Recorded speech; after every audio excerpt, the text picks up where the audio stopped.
ఎవడైనా ఇలాంటి తప్పుడు పనులు చేస్తే ఎవరిని వదిలిపెట్టనని మరొకసారి మీ అందరికి విజ్ఞప్తి చేస్తున్నా.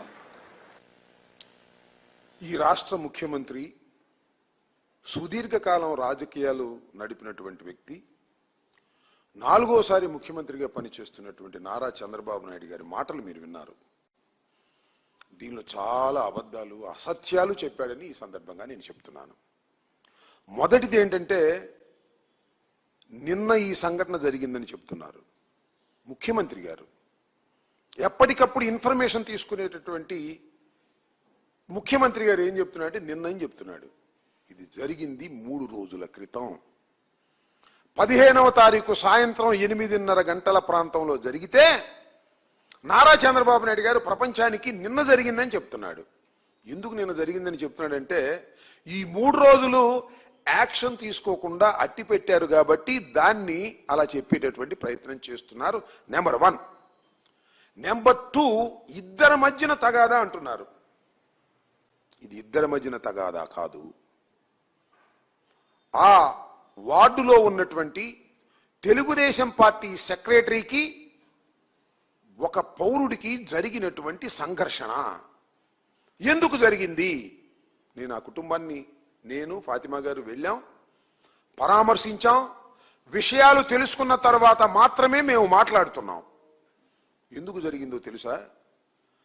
ఆ బాధితురాలి యొక్క భర్త, అంటే ఆ బాధితులు రోడ్డు పక్కన ఒక బోరు వేసుకున్నారు. 15 సంవత్సరాల క్రితం బోర్ను వాడుకుంటున్నారు. ఈ మధ్యన రిపేర్ వస్తే దాన్ని చేసి రిపేర్ చేసుకుంటుంటే ఈ తెలుగుదేశానికి సంబంధించినటువంటి వ్యక్తి కార్యదర్శి, ప్రధాన కార్యదర్శి, ఆ పార్టీ డివిజన్కి ప్రధాన కార్యదర్శి అయినటువంటి మల్లెల మూర్తి వెళ్ళి అటకాయించాడు. ఎందుకు అటకాయించామని అడిగాడు. అడిగితే ఆయన చెప్పిన మాట, బాధితుల యొక్క భర్త చెప్పిన మాట, క్యాష్ కొట్టు, పని చేసుకోమని చెప్పాడు. నేను క్యాష్ కొట్టను అన్నాడు. కొట్టనన్న తర్వాత వెళ్ళి మున్సిపాలిటీలో కంప్లైంట్ చేశాడు.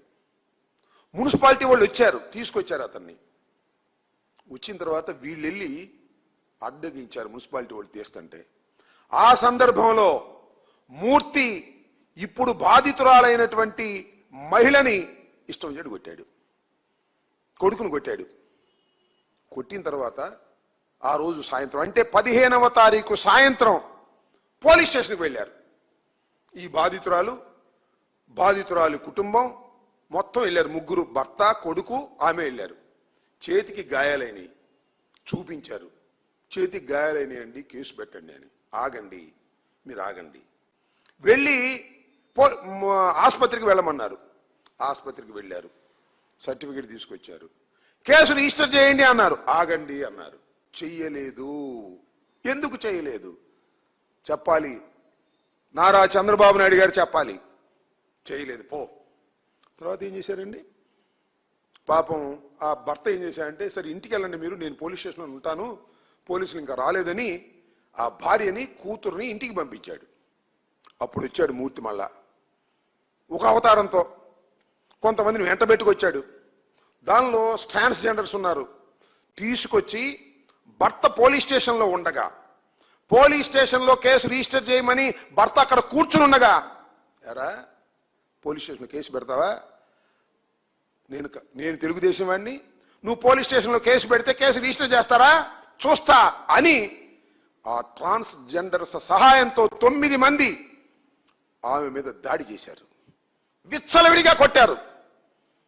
కొట్టారు, పో, బట్టలు తీసేశారు. టోటల్గా వివస్త్రం చేశారు. అవన్నీ చూపించకూడదు, నేను చూపించను. సోషల్ మీడియాలో భయంకరంగా వస్తున్నాయి, వైరల్ అవుతున్నాయి.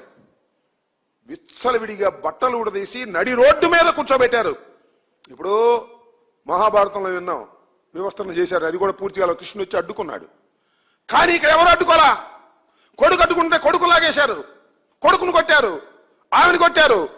ఏం చేయాలి? ఇది ఏం జరుగుతుంది రాష్ట్రంలో? చంద్రబాబు నాయుడు గారు చెప్తున్నాడు, హామీ ఇస్తున్నాడు, మళ్ళా హామీ ఇస్తున్నాడంట, మహిళలకు ఏమన్నా జరిగితే ఊరుకోను అని. జరిగిందే, ఏం చేశాం? వెళ్ళారు, మళ్ళీ వెళ్ళారు. పాపం బావుడు అంట ఆ పోలీస్ స్టేషన్లో ఉన్నటువంటి భర్త వచ్చి ఈ సంఘటన తెలుసుకొని వీళ్ళని తీసుకెళ్ళాడు. కేసు రిజిస్టర్ చేయండి అన్నారు, కంప్లైంట్ ఇవ్వండి అన్నారు. 1 గంట దాకా కంప్లైంట్ రాస్తానే ఉన్నారు. 1 గంట కూడా కేసు రిజిస్టర్ చేయలే. పొద్దున్న ఎమ్మెల్యే గారి దగ్గరికి వెళ్ళారు.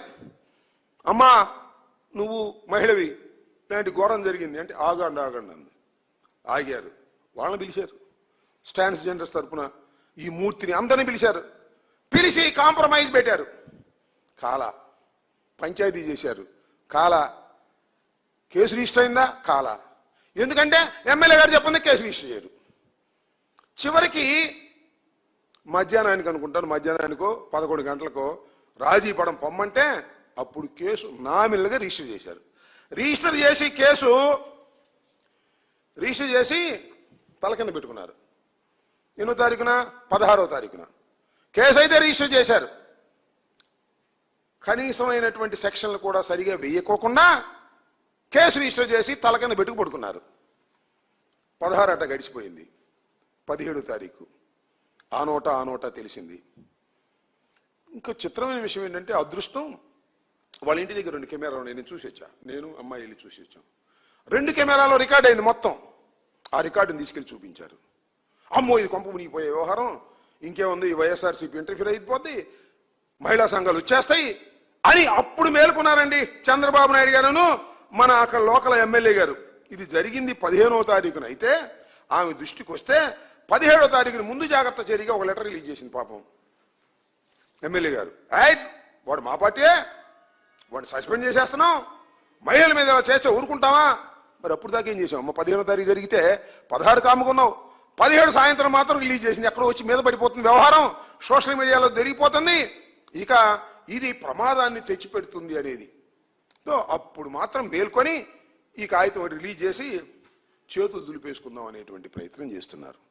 ఎంత దారుణమైనటువంటి అంశం ఇది.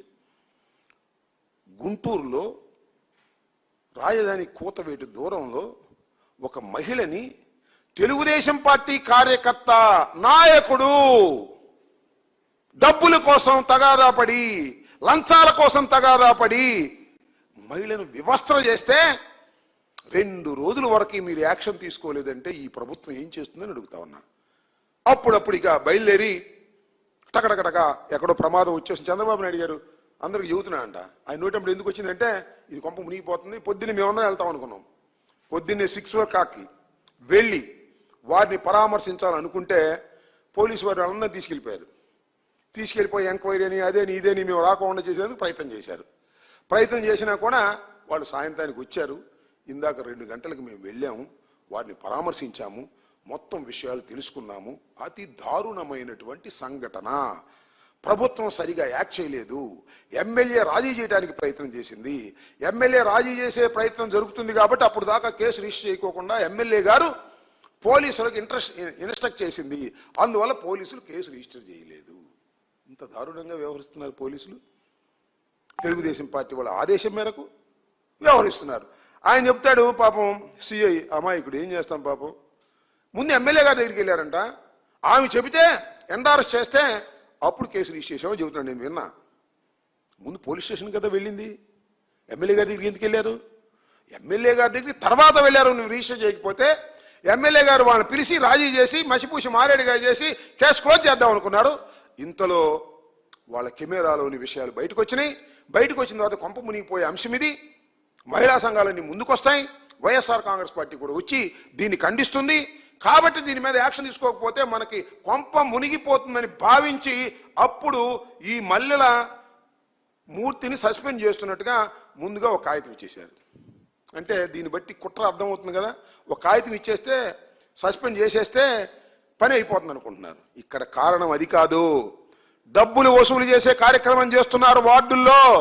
ప్రతి వార్డులోనూ తెలుగుదేశానికి సంబంధించినటువంటి నాయకులు క్యాష్ కలెక్ట్ చేస్తున్నారు. కలెక్ట్ చేసే క్రమంలో వచ్చినటువంటి తగాదా తప్ప మరొకటి కాదు. చంద్రబాబు నాయుడు గారు చెబుతారు, ఇద్దరు మధ్యన తగాదా అంట, మధ్యలో తెలుగుదేశం ఆయన వెళ్ళా అంట. ఎవరైనా తెలుగుదేశం ఆయన ఆ వార్డుకు సంబంధించినటువంటి సెక్రటరీ, మీరు నియమించినటువంటి సెక్రటరీ వెళ్ళి డబ్బులు దందా కార్యక్రమం.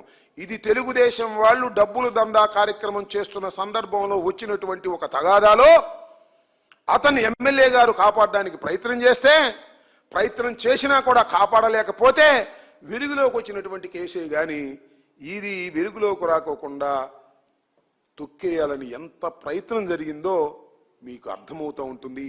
15వ తారీఖు అర్ధరాత్రి కేసు ఇస్తే 17వ తారీఖు సాయంత్రం వరకు కూడా ఎవరిని కూడా అరెస్ట్ చేయలేదు. ఎప్పుడైతే సోషల్ మీడియాలో వచ్చిందో, ఎప్పుడైతే సాక్షి మీడియాలో వచ్చిందో, ఎప్పుడైతే వివిధ మీడియాల్లో ఇది ప్రచారం జరిగిందో అప్పటికి అరెస్ట్ చేయక తప్పనటువంటి పరిస్థితుల్లో అరెస్ట్ చేసి చేతులు దులుపుకోవాలని ప్రయత్నం చేస్తున్నారు. నెంబర్ 1. నెంబర్ 2, చంద్రబాబు నాయుడు చెబుతున్నాడు అలసత్వంతో వ్యవహరించారంట పోలీసులు, అందువల్ల ట్రాన్స్ఫర్ చేయమన్నారంట. అంటే అలసత్వంలో వ్యవహరిస్తే ట్రాన్స్ఫర్ చేస్తావా? అంటే ట్రాన్స్ఫర్ చేస్తే అక్కడ అలసత్వంగా చేయరా?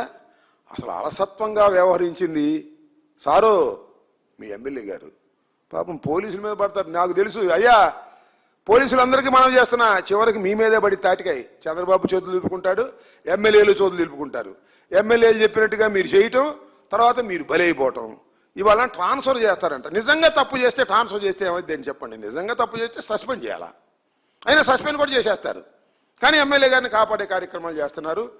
చెయ్యవలసింది మీరు, మీ తెలుగుదేశం ప్రభుత్వం, మీ తెలుగుదేశం కార్యకర్త, మీ శాసనసభ్యురాలు, మీ హోంమంత్రి. ఇవాళ పోలీసు వ్యవస్థ ఎంత దారుణంగా ఉందో అని చెప్పడానికి ఇది ఒక తాజా ఉదాహరణ ఈ సందర్భంగా మనవి చేస్తున్నాను. ఈ కేసుని మసిబూసి మారేడుకాయ చేయాలని ప్రయత్నం చేస్తే సరే, బాధితులు ఏదో ఒత్తిడి చేస్తున్నారు, మీరు రాజీ పడండి, బయటికి రామాకండి. పాపం వాళ్ళు, నేను చూశాను ఇందాక, వాళ్ళేమి రాజీ పడేటటువంటి మనస్తత్వం కలిగిన వాళ్ళు కాదు. అయినా ఏదో ఒక ఒత్తిడి చేస్తారు.